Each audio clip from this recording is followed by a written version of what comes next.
Welcome to this edition of the Million Dollar Mastermind podcast. This is where we pick the brains of high achievers from all walks of life and get their hard-earned, real-world insights on winning. I'm your host, Larry Weidel. I'm talking with Kurt Uhlir. Hello, Kurt. Hey, thanks for having me, Larry. Glad to have you back on. It looks like you might be away from your mountain retreat this time. I am. I'm at our house in Roswell, Georgia, just north of Atlanta. I don't know if I mentioned it last time, but when I came out of Georgia Tech, I built houses on the north side of Atlanta. And my swan song was up in Alpharetta and Roswell, Georgia. I used to drive up every morning out of Buckhead. And that was just starting right now. Now you're in the middle of Atlanta, it seems like, I'm sure. There's very few green spaces now, except for the parks that Roswell is known for. Yeah. Well, that's the big thing about living in Atlanta that I'm sure you had to go through. The thing is like, I want to be in Atlanta, but where in Atlanta? And you wound up in the places I probably would be. And that is Roswell, where you can be fairly close in, but then have a place that you can get away from on the weekends up in mountain Blairsville, or what is it? It's in Blairsville, the mountain property. Yeah, it's nice. Well, I can get into the city when I need to, and I have meetings. I've built a career and a life where I can help companies be successful no matter where I am. But especially, of course, like when you would have been here, I have a huge network in town, so I have a lot of company meetings. I do have to go into Atlanta for, but I prefer to do things remote if possible. You could be productive that way, and depending on what it is you do. But I remember when the first cell phone, flip phone came out in early 90s. I never went back to the office. I paid $2,200 for the first one, and I never went back to the office unless there was a meeting. And productivity, I think, jumped.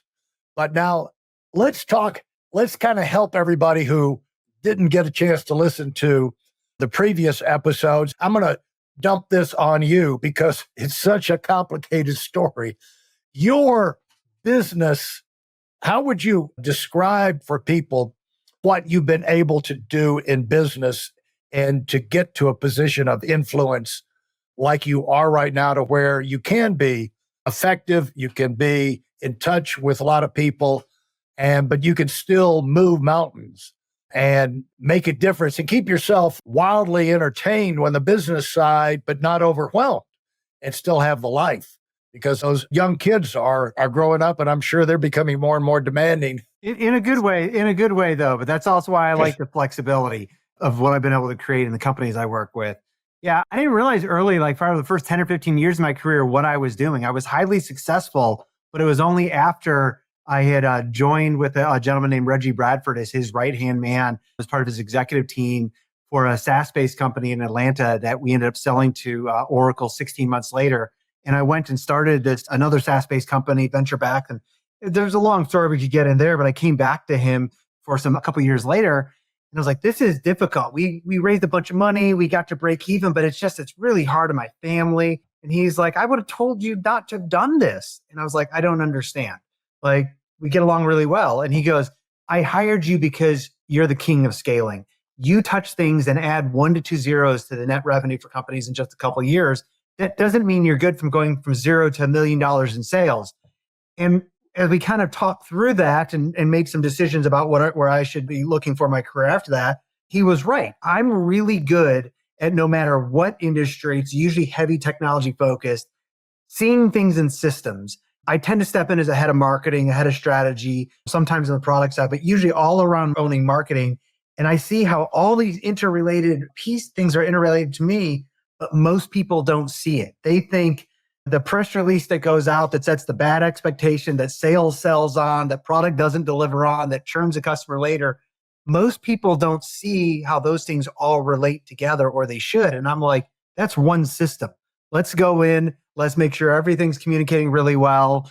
And whether it's healthcare or real estate, and I've done that repeatedly now at dozens of companies.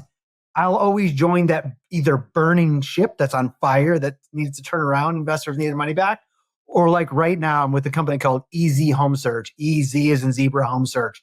They're the only confidential home search, national home search platform out there.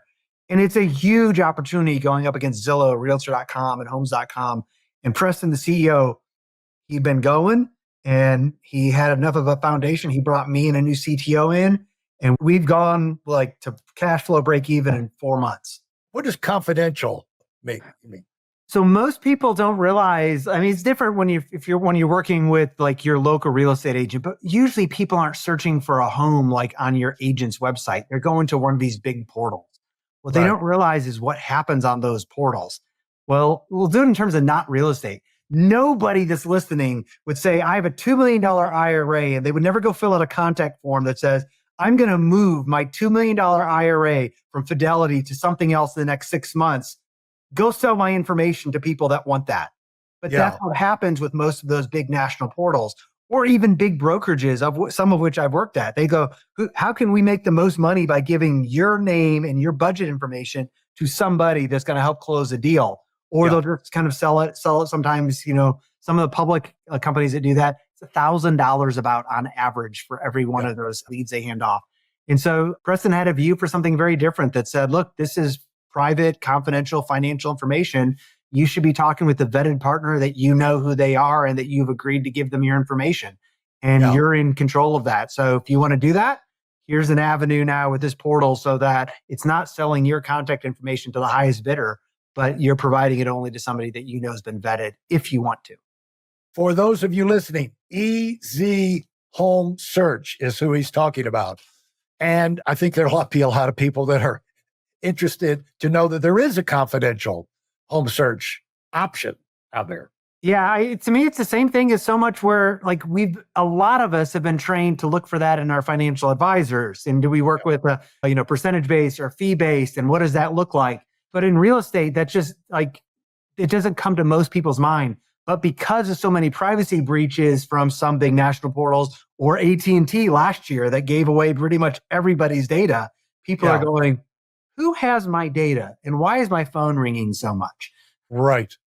Yeah. And we all have too many stories of having a conversation at lunch with somebody about some subject we don't usually talk about and get back and find Google is popping up ads about it. Want a vacation in Costa Rica? Have I got some options for you? Now, as you were coming up, you reminded me a fortunate thing I had coming out of Georgia Tech and going into home building. And that is, like we're talking about, that my last houses I built were up there where you're living now in Roswell, that I didn't know what I was getting. But when I was put in charge of home building, I was Mr. Outside. I was working for a guy and owned the company, and he was Mr. Inside. And he always wanted to make me a partner. But at a young age, somehow I had no financial knowledge or no way of knowing this, but my instincts, divine instincts kicked in and said, do not be a minority shareholder in a closed corporation. You do not want to be in business with this guy where he has all the authority. And so I would say, no, I'll just be an employee. But I was Mr. Outside. He was Mr. Inside. But it forced me to get like super organized on assigning things, keeping up with things. On an average day, I would have 11, we build 25 houses or so a year, upscale houses. And, you'd have 11 under construction at any one time. They're all at different stages of construction. They all need materials. They all have a group of, we used to say subcontractors back in that era. You'd have one guy with an IQ maybe over 100. Everybody else was below 50. And, on his crew, and you'd have to check on them constantly. And you couldn't leave them. It's like having toddlers with tools building your houses. You couldn't leave them alone long, and they would get into all kind of mischief if you didn't keep an eye on them. But so I was constantly running around in my Suburban, but I had to at least be organized. And so it forced me to come up with all these systems and flow charts, and where I had it in my mind, where I had my finger on the pulse of what was happening. And that was useless to me. They were saying that, your strength was not building companies up to 1 million, 0 to 1 million, but scaling it after that. I was useless when I went into financial services and in sales side of financial services. I had to learn that skill because it was just me. Yeah. I wasn't running crews. So that was a tough, 3.5 years. But once our company decided, hey, we're going to go and now take this nationwide, recruit, train, open offices, it was like, okay, now we're back in my game.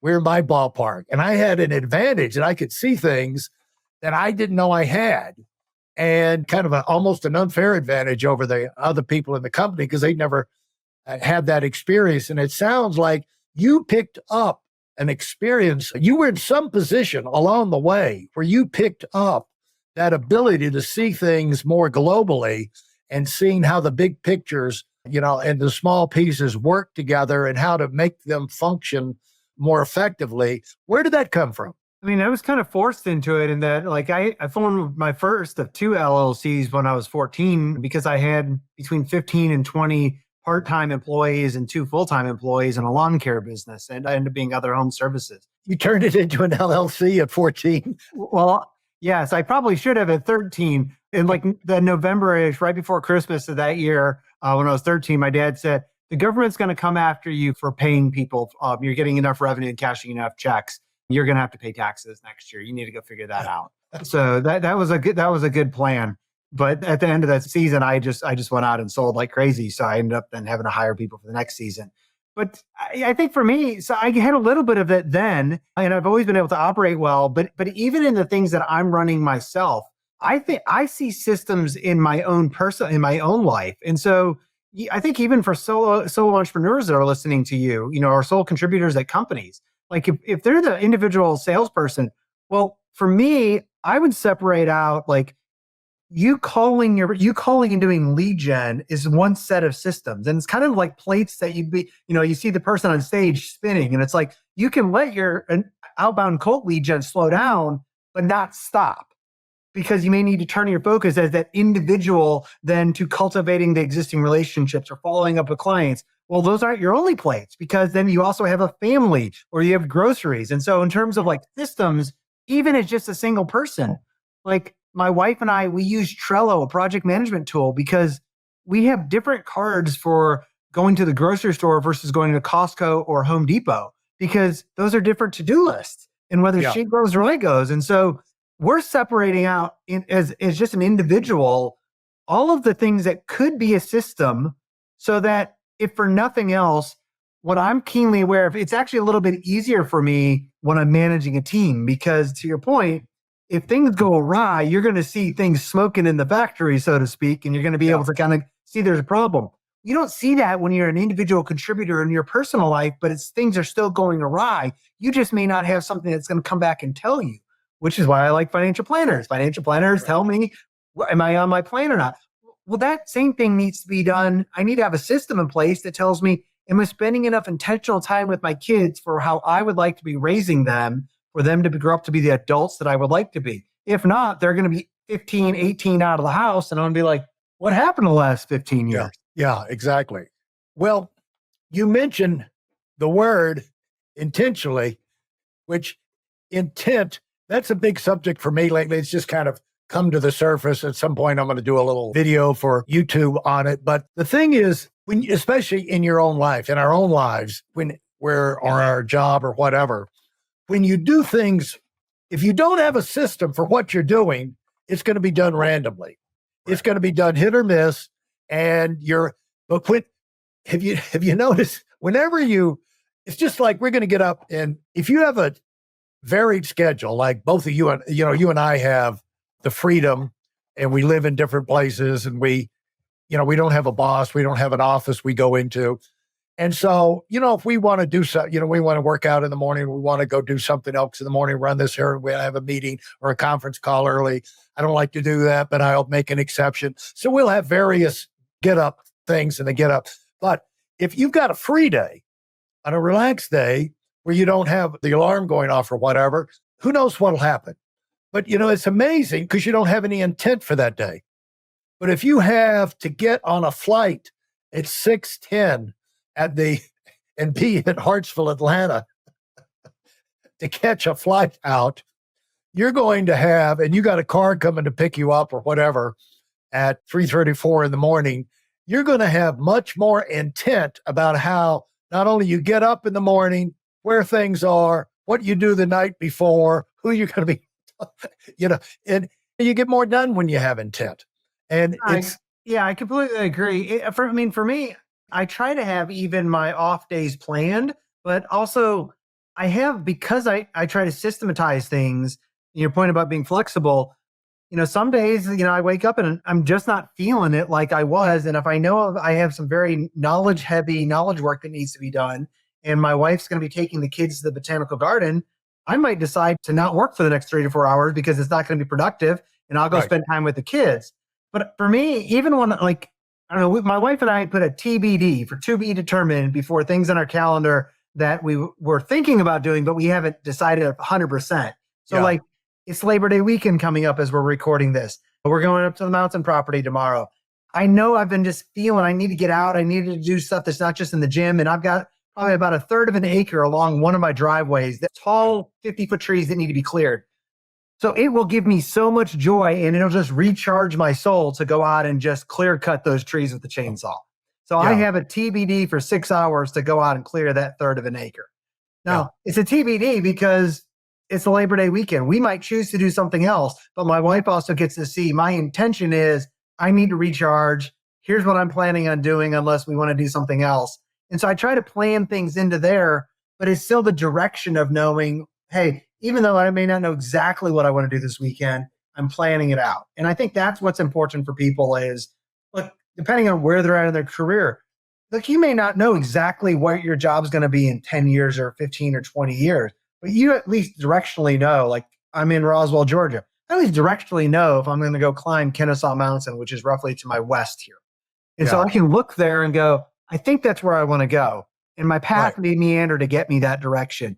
And that's the intentionality that I think even that level, too many people just go through both their personal life and their work life, and they don't sit down and go, what would I like to happen out of my Right. career? Or they go after and go, I only want to do jobs that I'm passionate about. I'm like, screw that. You need to make sure you pay your bills. Like, if you Right. find you can get passionate about anything at the end of the day, Yeah. like I'll work in any industry, because it's not that I'm passionate about real estate, which I do love right now. What I'm passionate about is people. And you always work with people. Yeah. Well, this thing about intentionality, if the more you get yourself organized around that concept for yourself, the better you can be in a leadership position, because Right. you kind of organize yourself to look at things that way. But I'll give you a simple example, which we all do. We have someone there's something we need out of them. We finally get them on the phone, and they're going to go check, and they're going to this, and they're going to whatever. And then when they get that, we'll be back in touch. Okay, great. And ordinarily, you're just going to let them get away. But I learned a long time ago, no. Once you got their ass on the phone, no. When are we going to get back? Well, I don't know the schedule. I don't know how long this will take. I don't know what your schedule is. I don't know my schedule. I don't know. I don't know. I said, I don't know. I may walk outside and have a heart attack. I may have an aneurysm before I get to the front door. I don't know either. But how about if we do this? I learned this has saved me so much in my life.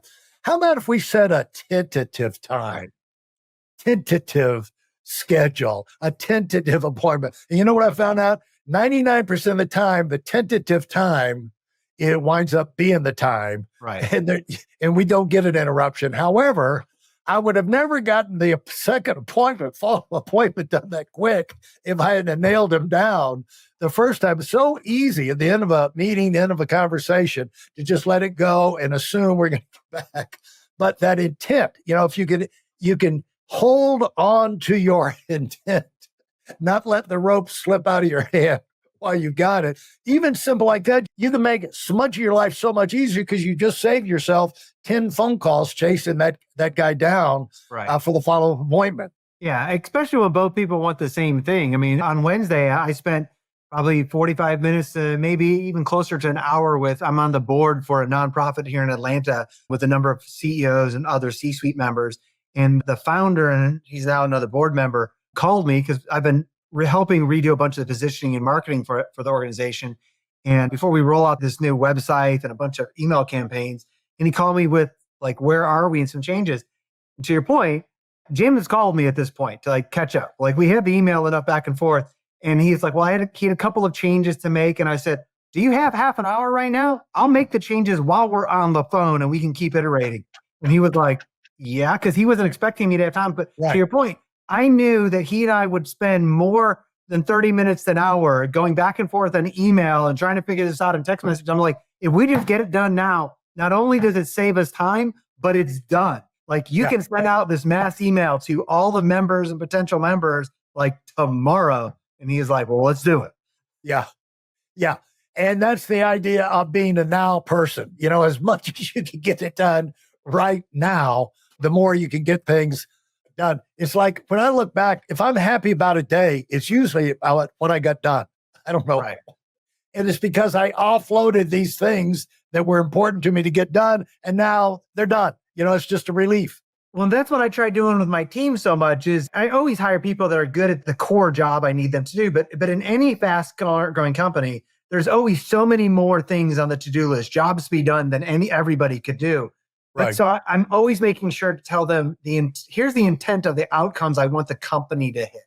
And so because of that, then it allows other people to say when they have these downtimes to go, maybe they're waiting on something for their core job, but they see these other jobs be done and they know that will be helpful because the intent is for the company to go this direction. In addition to the core company, Easy Home Search I work with, I'm also working on my personal brand because I'm doing a lot of speaking through National Speakers Association. So I have this incredible writer that I've worked with at multiple companies. She and I were catching up earlier this week, and I made a comment that I was like, she's worked with me for full public companies. She's working with me at a company right now. And I just mentioned, and I was like, I'm still trying to get to merging these two massive articles I have on my website that are hugely popular, but they should be one article. And she just goes, well, if I have some free time, can I do that? And I'm like, I don't pay you for my personal job, like for my personal stuff. And she's like, no, I'm good at it. You've put it off for over a year because it's a low priority for you. She's like, I want to help and do it. And I'm like, as long as you don't ever feel like it's a requirement, because like I'll hire you for anything, any work I can do. And she's like, it'll be done. And I was like, but that mentality, that intention, she wants to serve. And she's like, well, if Kurt gets 4 more speaking opportunities, he's going to bring me on to help critique some of that stuff. So I'll pay it forward where I can. That's the intent by sharing the outcomes you want from your business with people you work for, rather than just the specific micro task you want them to do. It changes you from being a micromanager to being a leader. For those of you who are sick and tired of fooling around and are dead serious about wanting to move up fast, I've got something especially for you. I've combined the best insights from over 40 years in business and making $70 million in income and compressed them into a free webinar. That's right, it's a free resource. If you want to find out exactly what the concepts are that I use in coaching $1 million earners, register now at WeidelOnWinning.com. You'll discover the 5-part framework used by so many to reach their financial, personal, and professional goals. You can find that link in this episode's show notes.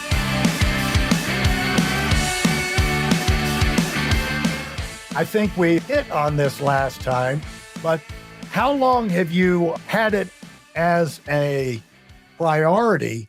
And where did it come on the radar screen for you that I'm going to build my own personal brand? And that's a priority. That's important for me. How did that happen and how long have you been working on it? I've probably only really been working on it for maybe a year and a half or so, but I've dabbled with my personal brand for a good while. I mean, I first got paid for my first keynote speak probably 17 years ago. And I've done, outside of part of my corporate jobs and all, I mean, like when I was at eXp Realty, I did more than 100 speaking events for the company, what national, international events and whatnot. I've probably done 200 paid speaking gigs. And so a lot of that personal branding just does come from that.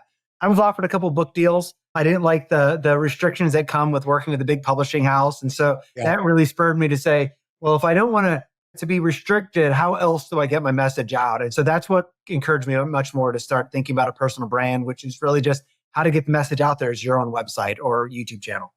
Yeah. And what's your best way of getting have you found so far building your personal brand other than doing podcasts and things? Long form writing tends to actually be the best thing for me for a couple of reasons. One is the way that I write, Google seems to love it, which is awesome for just driving traffic to you. But it also helps crystallize my thoughts that much more. So it makes my next speech better, my next podcast better. When I finally say, like, I wrote a guide on hypergrowth, building hypergrowth companies. And that does really well. Like if you search for hypergrowth in Google or growing companies fast, like it's going to come up. But that just crystallizing that has helped me go through and nail so many examples from companies. How many words is a long form? For me, it's usually long form starts at about 7,000, and it's not rare for me to have an article that's 10,000 words long. Good. If you push it up a little bit, you can have 100-page book. I have thought about that. I have a Kindle book right now that actually is a long form article I wrote on enterprise SEO for a CFO at a public company. It was my kind of our internal, getting him to understand why I was asking for a $6 to $7 million budget. And I was like, well, I'll just put it up as an article on my website. And then somebody went, why don't you put that as a PDF? And then I was like, well, if I have a PDF, I might as well put it up on Kindle. So it's up on Kindle now. It does quite well. Yeah, you could just write 30 or 40 Kindle publishing books and let them do all the work. Yeah. But now if people want to they can Google search, but if they want to dig into some of these that you've done and would not have, the title or the subject at hand, should they go to your website? They should go to my website at kurtuhlir.com. At any one of my articles, they're categorized. It'll take them there. There's a player at the top. If you don't want to read 8,000 words, you can just hit play and listen to it like a podcast. That's pretty cool. But there'll be links to YouTube or anything else on there as well. Yeah. Now, talk about how you got into from, the lawn care business. How much schooling, a lot of times you get your real education by doing things like having the lawn care business and having to start your corporation and pay taxes and things like that. But now, did you go, and if school can be superfluous, in other words, Zuckerberg dropped out after a year at Harvard, same with Gates. And, they got a contract for software, the Altair computer, and they dropped out of Harvard, moved to Albuquerque. And by the way, went to work for my cousin who invented the first personal computer. That's another story for another day. But the thing is, a lot of people, once they start getting the business experience, don't feel like they need the education. And so what was your thinking as you were coming up through high school? And, it seems like your dad was pretty well informed, pretty well involved and aware of what was happening. What was the conversation and the thinking about for you in those formative years? I was never pushed on formal education. I have a master's in financial engineering. I came out being able to code Black Diamond and Toy and take $1 trillion in mortgages and carve them up into mortgage-backed securities in different tranches and sell those out.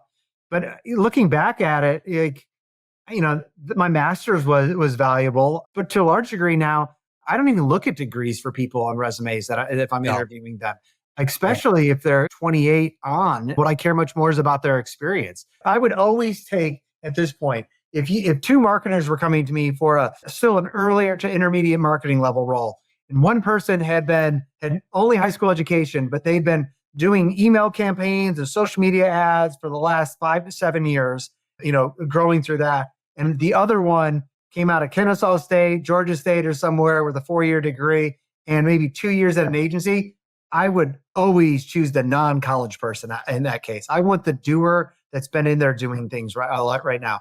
Now, clearly, I want my medical doctor, whether they're an ND or an MD, to have gone to school. I'd like my accountant to have a CPA, but I don't care about that they actually have a degree. I care they have the CPA, which unfortunately does have that degree requirement. But for most things, I care much more, and I think most people are looking much more at what's on the ground training nowadays, especially in terms of marketing. I mean, I've got a group of a couple dozen other CMOs at mid-market companies that I'm amazed at what we're teaching each other about how to use AI right now in any part of marketing you could imagine. And we're all running individual experiments. I mean, there's a Fortune 100 company that I was able to solve a major SEO issue that they've struggled with for 3 years I solved it an easy home search, and now they're able to implement it over there. And it's like, you can't learn any of those things with a formal education. It has to be real world testing of things and go, I figured this out. Yeah. Here, and it was only because I knew, like, they don't mention the problems you have on any of your public analyst calls. It's because I'm intimately in relationships with some of these people, and they were just like, we're struggling with this, we can't figure it out. And I was like, I think I just figured it out, do you want to help me test it? Yeah. Yeah. Now, coming out of school, did you have a different, getting the master's degree and, you're in that environment? Coming out of that, did you have a different attitude about what the experience you wanted, the kind of company you wanted to get, the kind of situation you wanted to get? What were you looking for? I knew exactly what I wanted, and it is not what I got. Yeah, okay. I wanted to come out and go work in one of the investment banks and being that intermediary between the highly quantitative people that only cared about equations and the software engineers that were actually creating all the risk models and do the interface between them. And I kept coming in silver medalists from so many of the brands we would all know. And instead, I got a call from a retained search firm, and I turned them down the first time. And I ended up at this little company called Navtech. We spoke about them a little bit in the first time. They were looking for somebody that they didn't think existed and had been looking for a little while. And it was me. It was somebody that did have a quantitative and very technical degree, but that had an entrepreneurial spirit at the heart, that wanted to work for a company. Because most people that come out that want to be entrepreneurial, that have started companies when they're 14, 15 and stuff, they're wanting to go to at least try. Most are going to fail, but do what Zuckerberg and them did. And I didn't want that. I wanted to go like my place. I was like, I'll make much better dollars working at a company.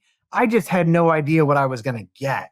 And this company I ended up being at was at the core of literally 11 industries just blowing up, like from almost nothing to big or transformative. Like, we were the core behind navigation systems and real-time traffic in the automotive industry internationally. Well, that was in 2000. Car navigation systems had only been in our cars for a couple of years, and most of them were horrible at that time. And then it became so big, and then Garmin devices and all. And so it's like, I was in the industry that powered all of that. And so not what I was looking for. Right. But I look back and I go, if I had gone into Bain Capital, if I had gone into Boston Consulting Group and been on a partner track, I would not have been able to learn nearly as much as being at this company, Navtech, working for Saladin Khan as I did. Yeah. You've got a lot of contacts and a lot of successful people. What do you see we won't spend any time talking about the people who are not successful and what they do, because that's an unlimited field. But let's talk about things that off the top of your head as an outside observer that energize you, things that you see, traits, tendencies, attitudes from these other high-level people in business in different areas that you admire, catch your attention, and energize you. It's like, the Bible says, whatsoever things are lovely, if there be any virtue, be any praise, think on these things. And so much of the time we're flooded with nincompoops, what the nincompoops do. And we're arguing with stupid people. But the thing is, there are people, if you're fortunate enough, there are people in your life that do things right and that can inspire you and you can learn from and pick up ideas. So, I wanted to put that in front of you.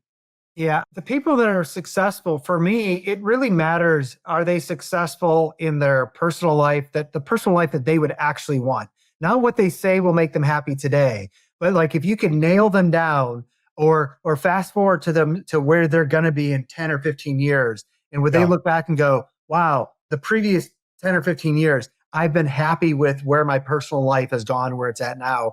And that they're happy with a work perspective as well. I say that because one of the best corporate finance directors that I've ever worked with, and I think now he's finally been promoted, but was at a public company I was at. Man, we tried promoting that man, I don't know how many times. And so finally he said, I want to be really clear. If you promote me, I will quit. And he was really good. I mean, he was a director, so he had a VP and a CFO above him. And so I had those crunch periods happen. He had a couple little kids and he had a wife that he loved. And he knew that at the company we were at, it was going to mean a lot more hours and consistently if he went up. And so he looked forward and said, I want my wife to know me. I want to spend time with her. I want my kids to know me. And I'm making more than enough money to stay in my financial plan. And he was so adamant. He said, I will quit if you all promote me. Because we finally just said, we're promoting you. We've gone through this a couple of times. And he said, I'm out then. That's what success actually looks like to me. That's a life that he looks back now and, it's 20 years later. And he goes, I'm really glad I made those decisions. With that, the people that I kind of, outside of the people that you asked who energizes me, sometimes the people that energize me are not the people that may fully be successful at work and or even person-wise. The people that energize me or who I choose to work with the most are on this big spectrum to me. And they're the tail ends of it, the only people that I really would enjoy working with. And so there's on this core spectrum, there's these people that all they ever want to do is to make as much money or be as popular as they can in their industry. I love those people because I know when we're working together and a problem comes up or an opportunity comes up, I know exactly how they're going to make decisions. Now, it may be throwing me under the bus, but you know where they're going to be at. On the far end are people with a strong moral compass. They're devout Christians, they're Muslims, they're Jews that may not have a claimed, spiritual bent either, but they have a defined moral compass. And I love those people energize me because it's the same as the other side. I know they have self-identified how they're going to make decisions because what taxes me is there's a huge opportunity or a big problem, which is usually the only two things I want to work on. And you don't know how everybody's going to decide. Well, I need to know, are you going to charge into war with me or not? Or are you going to run for the hills? And if we're instead, when there's this massive opportunity, if we're all on the corporate C-level team having to figure out, well, what's your motivation? Well, that's taxing because if it's a problem, we're going deeper in the hole. And if it's a huge opportunity, it's more likely we're going to have risk for somebody else coming in because we're not charging towards the horizon. And so that's the people that energize me. Self-identify where you're at morally, one way or the other. That can be money. That's fine. Just tell me who you are. Right. Yeah. The thing is that you do want to have people around you because problems are going to come up. And you want to know the kind of people, like you've got to learn a new skill. If you got to go do this or the other, that's great. I've never been there. I didn't know how to do that. That'd be fun to learn that. Where their first response, it's almost like you could tell so much about a person, how they're going to react towards you, is if you see them somewhere in a crowd and they turn around, the first expression on their face when they see you tells you all you need to know about if they're going to work with you. Are they going to, if you're going to have any kind of relationship? Yeah. Well, that comes from also, I love your thing about the expression on their face. Like when you're in a leadership role, things don't always go well. And so I try only hiring people that at least want to understand a healthy conflict because we're going to have conflict. Even when things are going well, you're still going to have hired people in directions of the company that need to change. And so you're going to have to let people go. And not every person's good for every role. Well, I find too many people, like if they run into that person they've had to let go at a grocery store, they're going to change aisles because they're not going to want to see me. And I'm like, if I've had to let you go, it should not have been a shock to you. Now, there are cases where I have been part of a reduction in force where it was not my decision. And, the CFO comes in and says, we are cutting 26 people on your team tomorrow. You need to pick those people and you'll be notifying them at 3 p.m.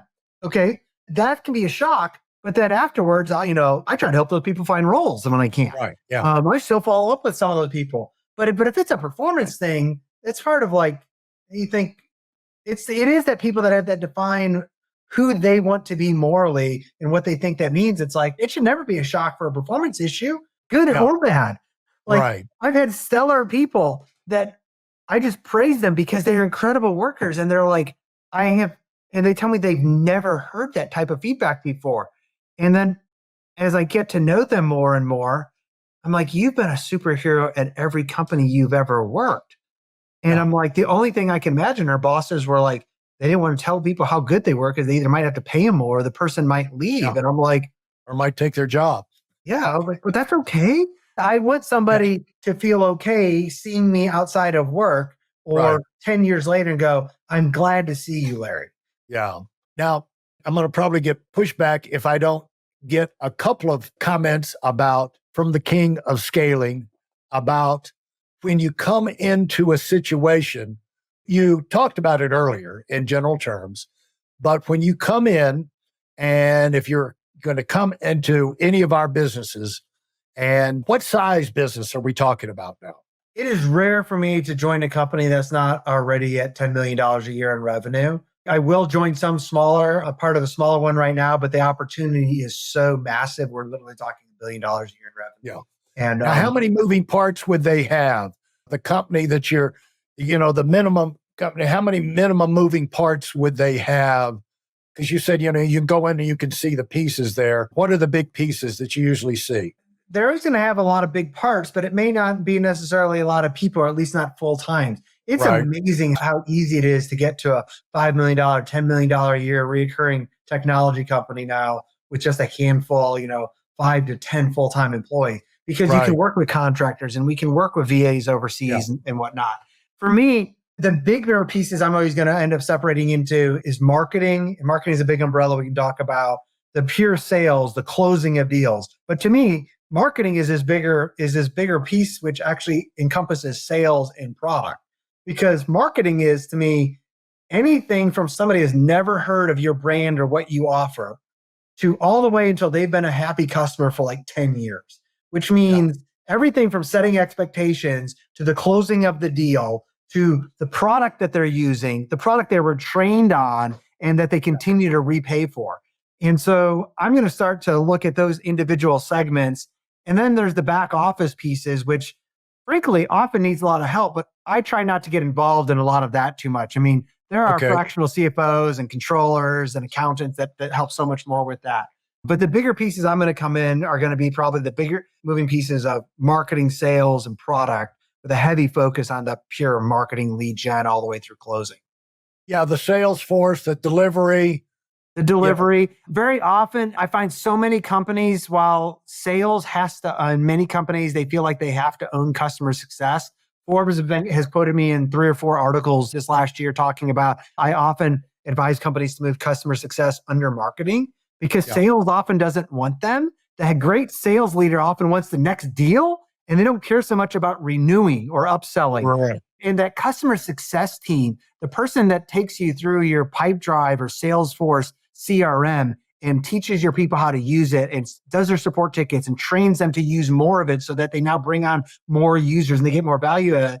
Well, that's a function sales usually doesn't want. They need it for revenue, but we can deal with the revenue piece of it. But that's the most valuable place to get insights to what your customers and potential customers are actually doing, not just with your product. If you want to grow a company, I need to know so much and be able to repeat so much about what your life is in your job as the decision maker that I can repeat back to you everything you're doing, not just the little piece that I saw. And you go, that's right. How did you know me that well? Yeah. And how do you find that out? You're talking about the CRM, the client relationship system and all that, the feedback. How do you go into a company and get the information that allows you to start moving pieces around or making suggestions? If it's an industry like in real estate where I'm at right now, and I know both on the consumer side and the business side, we work with local agents and realtors, I'll usually come in with my documented assumptions and then use that as to test what you actually think and the product teams think, and then we'll build off of that. If it's an industry I haven't been in before, which I think the best high performers can step into any industry and do this, is I will come in and I will sit down with everybody in the company, from individual contributors to the CEO, and get them to tell us everything about the problems that customers having, what our product actually does, what parts of the product or service the customers actually use or see value in. I then will call 15 to 20 people who have said no to the company or who have canceled the product, because that's who I care most about. Because what I'm looking for from all those conversations is to document. To some degree, I am just trying to get what is reality like for our customers. But what you have to do to get that and to bring the rest of the company with is identify all the hidden assumptions. The CEO wants to believe that their product is the best, but is it? So you've got to bring them reality about what customers actually believe and what does it actually solve. And we've built this product that does 13 different things, but does anybody, including the product team, know that customers only use 2 of those 13 things? Yeah. That's an important thing. Maybe you do need to build all 13 to sell it, but you need to know what they're actually using. And so I'm going to come in and help document all of that as quickly as possible. And then we're going to build a strategy to actually. You do that one-on-one, or you do that in group setting, or both? Usually one-on-one for the conversations as much as I can up front. And then as we start rolling out what I believe I've heard, I'll do groups for those, especially with the C-suite. The C-suite needs to react together, I find, to be like, because when you put out something that's completely contrary to what the chief product officer thinks and that they've been spending dollars on, they're going to stand up. And it doesn't mean that I'm right, but what happens in that interaction is going to be hugely beneficial for everybody to hear. Now, see if you agree with what I'm going to be saying here, because I'm going to be talking to people listening now. And if you're thinking about your situation, what you should hear from this is reality. Really, the only thing that will prompt change is reality. Arguments do not make people change their religion, their political preferences, or their, scream at each other just louder and louder. But you got face to face with reality. That's when change happens. And when I hear you going in and people are like, how can I do this? What should I be doing? Because, even if you're going to bring in, a person like Kurt to help you, you can kind of lay the groundwork by getting what's missing is the facts and, the real facts. And there's would you say that it's true that there's a disconnect in the facts that people and the assumptions, and your job, your first thing is like, let's get the clear picture on the table and see what that tells us reality really is in this company. Absolutely. And even it's so much more so, especially when the founders came from the industry that the company is solving a problem for, because they've often built things for themselves and they think they know. And the one thing is, I don't care what role somebody is that's listening, whether they work for themselves, they're the CEO, or they're the front office manager. They are wrong about 2 to 3 major things in their job right now, and they don't know it. At the most basic level, my job and everybody's job at a leadership level is to understand what we think we're right about today that we're actually wrong about. It could be a core belief about what our product does or what the problem is our customer has, or it could be that thinking that how we're doing this one process is the best way to do it, and therefore we stop looking for ways to improve that. But I'm wrong about something today that in a year, I'll figure it out. If I walk in the door every day today and I go, I'm wrong about a few things, you're wrong about a few things. Our job as interacting together is to help each other and ourselves identify not in 12 months what we're wrong about, but what we're wrong about today or within the next 2 months, as opposed to waiting 12 months. That's how companies go faster, is when you can get to reality and go, holy shit, we've been trying to sell this way and it's not connecting. And we just keep trying to put more salespeople on it and tell them they got to make more cold calls and do more follow-ups. And the reality is there's these 3 other things. And if we do these 3 other things, deals are easy. Yeah. When Jamie Dimon came out of Harvard, his father had worked his entire career with Sandy Weil. And Sandy was with American Express back then. And they threw him, they didn't make him president. They threw him out, gave him a big buyout. He made more $1 million earners while he was a vice president at American Express during the 90s than anybody in history up to that time. And so for a year, Jamie and Sandy looked at opportunities. And they started in 90 with, in the 80s, he did it in the 80s. He worked with Amex. But in the 90s, they started and they got this little commercial credit finance company out of Baltimore, Maryland. They started with that.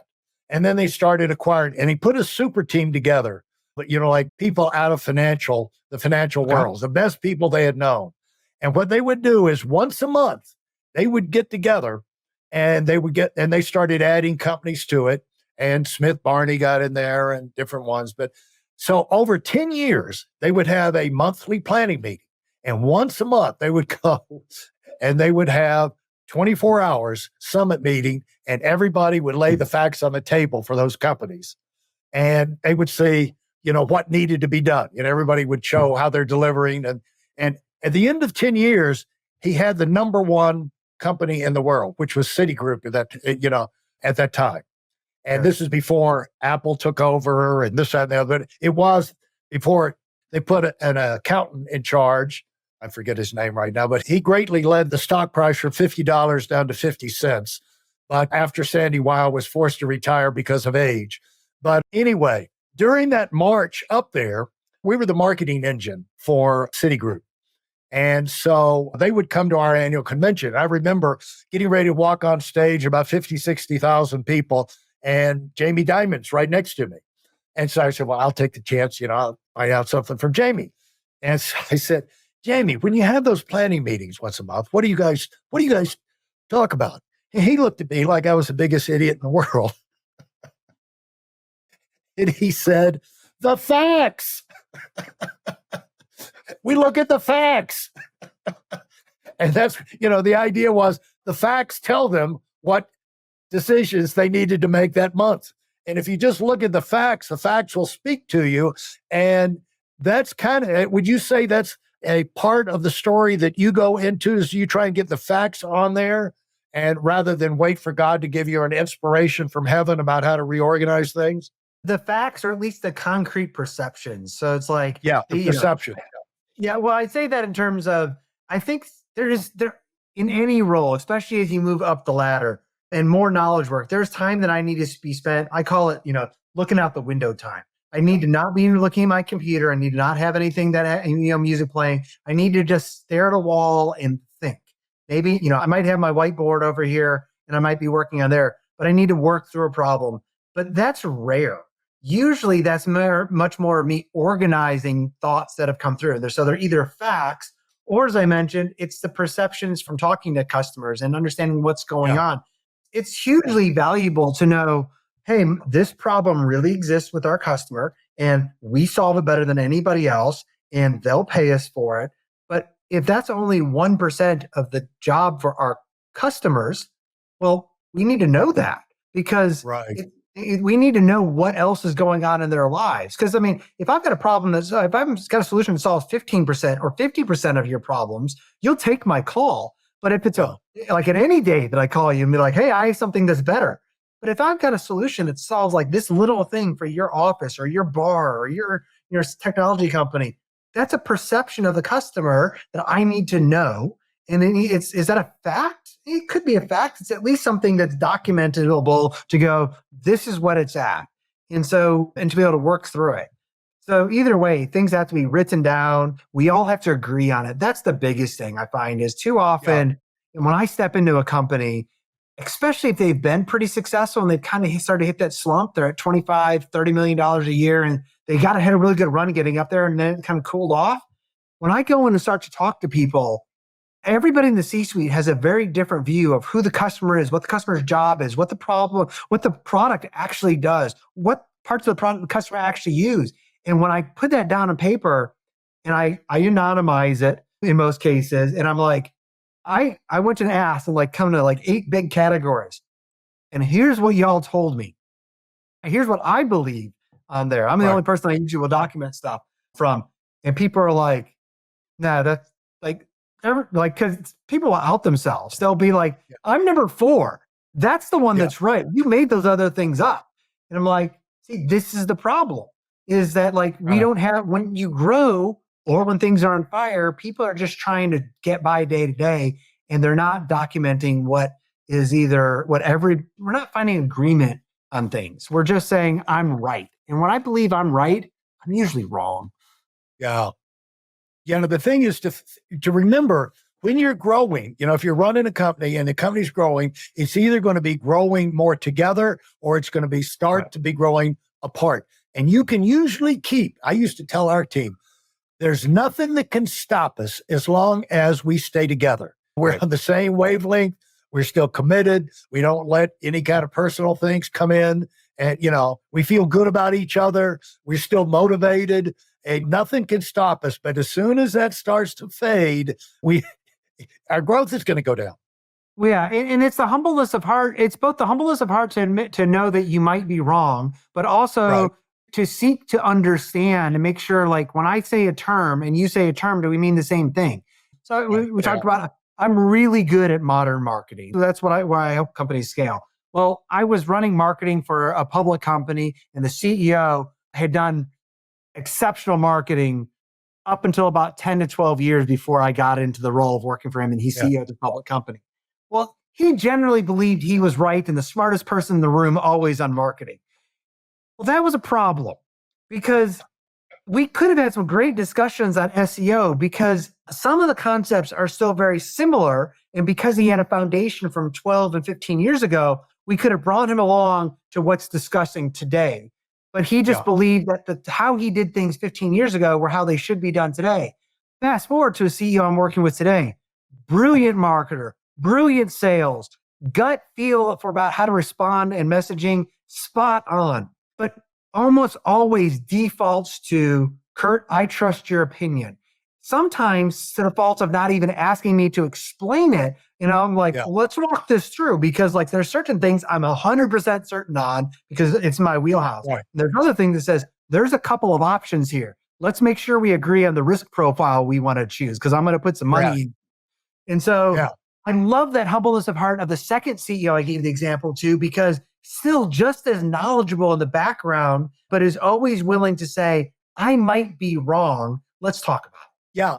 When you go, you've done keynotes, you'll be doing more keynotes because, your brand's expanding. You're going to continue to do well. You're not going to all of a sudden wake up tomorrow and start to get dumber and lazier. You're going to stay on track and good things are going to happen. So you'll be in front of people and you have been in front of groups and it's a wide variety. You can't speak to a certain one subject or another. How do you go in there? How do you try and connect with them? What do you try and leave them with? What are the main things you try and leave your groups with when you're doing a keynote? And whether it's a keynote or I do a fair number of virtual corporate talks right now for both divisions and sometimes full companies. In all cases, I don't know, there are people that do really well having their keynote that if you listen to 20 of their keynotes, it's almost the same talk just 20 times over. And I don't fault that. It fits very well with their book and their niche. I'd much rather take the time up front to understand what are they trying to accomplish with their conference, with their team, with their division. And hey, you came to me because I talk about creating high-performing teams and companies, usually through servant leadership, but I don't even have to use those terms. Tell me what problems you're going through or that you think, if it's like an industry conference, what problems are you trying to solve for your people in this conference? And what do you want the takeaways to be from the whole conference for them? And then I'll come back to them and go, I think I should adapt my talk to be in these areas with them. And then can I have 2 or 3 intros to 2 or 3 people that are the perfect persona that's coming that I can actually talk with them and interview them so that I can adapt my talks with them. And I'll do that same thing. Also, I do keynotes, but more and more, a lot of my talks have been guided fireside chats. It's amazing. I didn't know until I got into it how many fireside chats are actually entirely scripted beforehand, at least the questions. But I love the thing where it says, look, I could get up there and pontificate, but I'm happy to have a third of the time set aside for questions, but let's go through 2/3 of the time for questions that your people might submit ahead of time even, that you curate and that we can guide through a conversation to make it more entertaining for them. Yeah, I love that because I never thought to do it. Now, I like the idea of, although some people, it worked for them, they're good. They do the same talk. It's just like the Pope blessing speaking to the masses at the Vatican. And, God bless them. And they'll connect with people. They've got their jokes and their routines down and it works. You can't argue with success. However, I've always thought when I went in, first of all, I bore too quickly to do that. And when I speak, I'm mainly going to try and keep myself entertained with the idea if I can keep myself entertained, I could probably keep everybody else interested.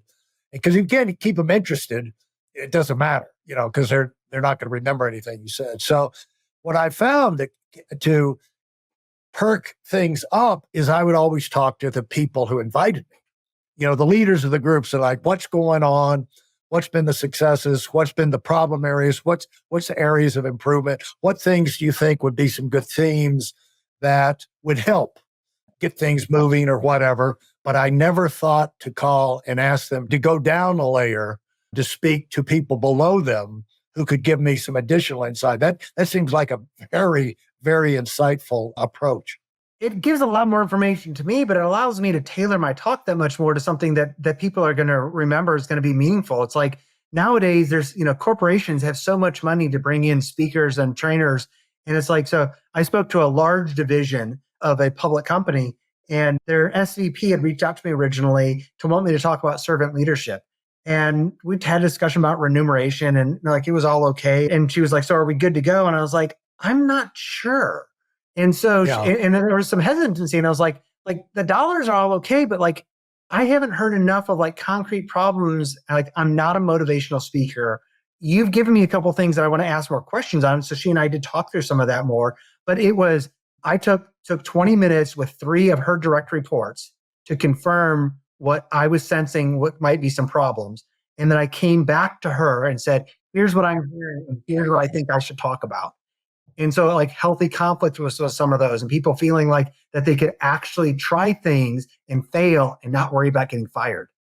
And so we literally made like almost the entire talk about how not the individual contributors, but how people that are managing people need to speak up on their own failures and facilitate talking about things that they're wrong about, and how the individual contributors should start to expect this change to happen because everybody wants to get to this outcome. I got like a dozen emails afterwards, one from the woman who brought me in initially, but from people on her team.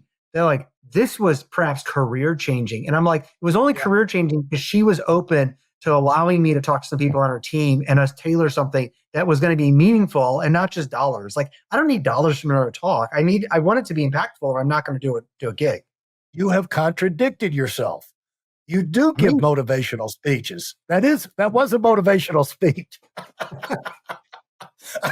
It wasn't a raw. Motivation works for like 30 minutes and then you got to get back to work. It wasn't a raw speech, but it was. He changed your career. That's the kind of motivation you want. Now, I will say this. I suspect that for a lot of people, maybe you're not making the impact you could in your speeches because most people really love speakers that have had tough times.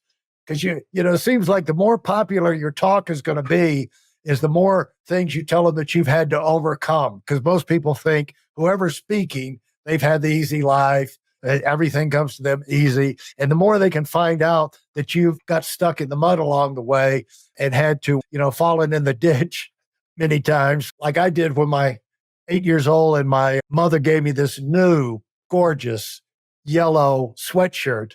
And I chose that afternoon to see if I could ride in my bicycle across a 6-inch plank across a mud ditch. It went right in. Nice. And so the more people find out that you've gotten yourself into some situations, either of your own making or just life, it seems that they can relate to you. But it seems like, how would you let people know that it hasn't been an easy ride for the young Kurt? That's often comes out of one of the reasons that I like talking with people, because I don't know what are my failure stories to bring up until I know them a little bit. Years ago, gosh, it's probably been like 9 years ago, I spoke at the leadership conference for the performance products industry, the swag industry, what people put brands on and sell.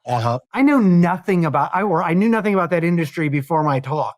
And so I got referred into it. I'm like, I needed to talk to the people that were running those companies to know what would be meaningful, because half of my stories, 90% of my failure stories or things that I might bring up would not be relevant to them. I needed to understand them. So it's a little bit of a crutch. I mean, it's a lot easier to know what anecdotes to bring up and stories from the past or from people and companies that I've coached when you get to know what's actually going on in people's lives. I mean, same thing. I spoke at RCAF.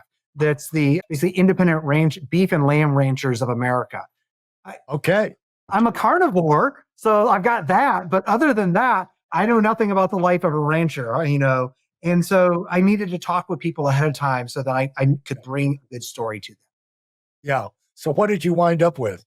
In that case, I came to them much more with, they had a great message and they kept struggling with marketing and how to get it out. And so we kind of we went through with more of a messaging about how they may want to think as an organization and members about competing with the Made in America movement. Yeah. But have you ever had problems in that area, learning that yourself?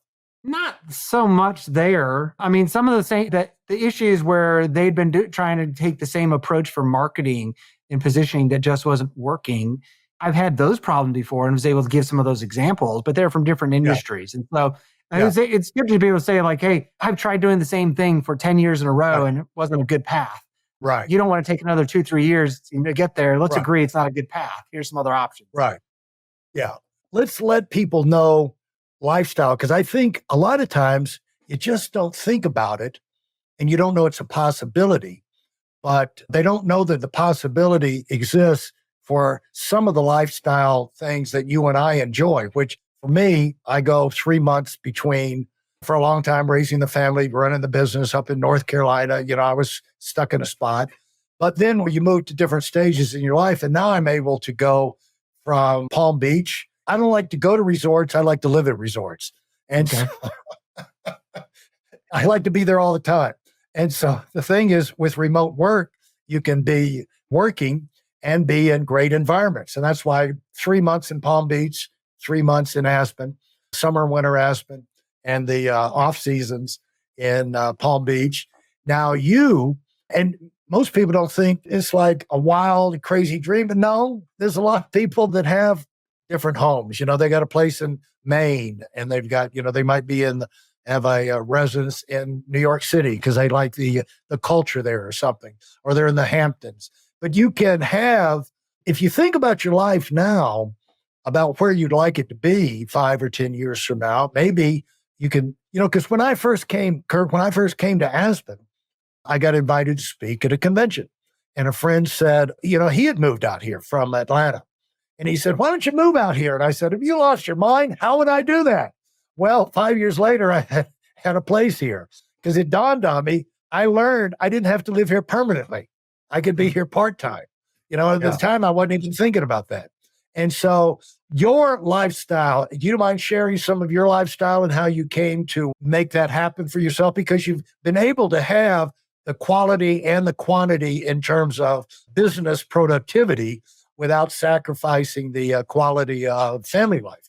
For me, I think both for myself, but also with people that I'm hiring, I'm trying to be as high performance as I can be personally because I get joy from that. But I'm also wanting my teams to be as high performant, and which means like I don't need them to waste time. Like there are times to bring people together in office. There are jobs and companies where they have to be in the office. That's not most things nowadays. And not only that, there's a lot of people that are really, really capable at their jobs and are some of the top performers, but you could not pay them enough money to ever come into an office because of a family dynamic. They may have a special needs child. They may have a spouse going through cancer or something else. They may be in elder care. They may get thrust into that, even though you have them in the office initially right now. Well, if your company is requiring somebody to come into the office all the time, none of those people could ever work for you. It also means that people are always having to trade off, and I would have to trade off that says, well, if I want to go pick up my son after school or camp one day, well, I have to take off of work. Well, instead, I can just adjust one of my breaks that I have that says I've got a 30-minute break that I'm going to go pick him up. And so I built a productivity career myself focused on output. And that's what people come to expect when they work with me. But that's what I expect when I hire people as well. There are certain roles that I might need somebody in front of a camera or a phone or a computer. Customer support. I need you at certain hours to make sure people are responding in shifts. But if there's not a lot of things like that, we care about output much more than anything. When you make that shift, not only can I now go decide I'm going to start picking up I have a 5-year-old. I'm trying to teach him how to jump rope. It's the hardest thing I've ever done in my life by far is teaching a 5-year-old how to jump rope. Well, I can take just 10 minutes every afternoon in the middle of a work day and go teach him how to jump rope so that it doesn't mentally tire him out in some marathon sessions. And it's actually more productive for me when I come back to work for the next couple hours because I've had a mental break. Well, that's the same thing I expect where I have somebody that works for me that got thrust into elder care. And he's like, I'm going to not be so productive for the next 30 days while I figure this out. So not only have I built my career around that, that's what I expect out of the teams. And I tell people that's when I'm hiring them. I expect you to work more than you probably have ever worked before. I expect you to find great joy in that too. But I care about the output, not the hours. Yeah, absolutely fantastic. And I've kept you too long, but I appreciate your time. And We always have so much fun talking together. And well, we got tens of thousands of listens last time. So I think this conversation is going to go well too. I think it will. And I want to give you the last word. Any last one comment you would have for the people that have stayed with us? So much, I mean, I've kind of seen from some of your things is just like kind of trying to figure out how to just win over time and be that serial winner. And I think that's the mentality people need to have, because like we always overestimate what we can do in the short term, but we drastically underestimate what we can do in the long term. So you may not win this week or this year, but just keep at it and keep trying. Yeah. That's great advice. And Bill Gates gives that advice quite frequently as well. So thank you very much. Look forward to the next time. Yeah. Thanks for having me, Larry. Thank you for listening to this episode of the Million Dollar Mastermind podcast. Commit to your personal and professional evolution with our free training video. It's designed not just as an educational session, but as a transformative journey for those bold enough to aim for the stars. This isn't just any webinar. It's a roadmap to achieving the extraordinary. It's tailored for those who dare to dream big, and yes, it is completely free. Join us in a network of ambitious professionals ready to take their careers to a new heights. Secure your spot now at weidelonwinning.com, and let's unlock your potential together. Thanks for being part of this community.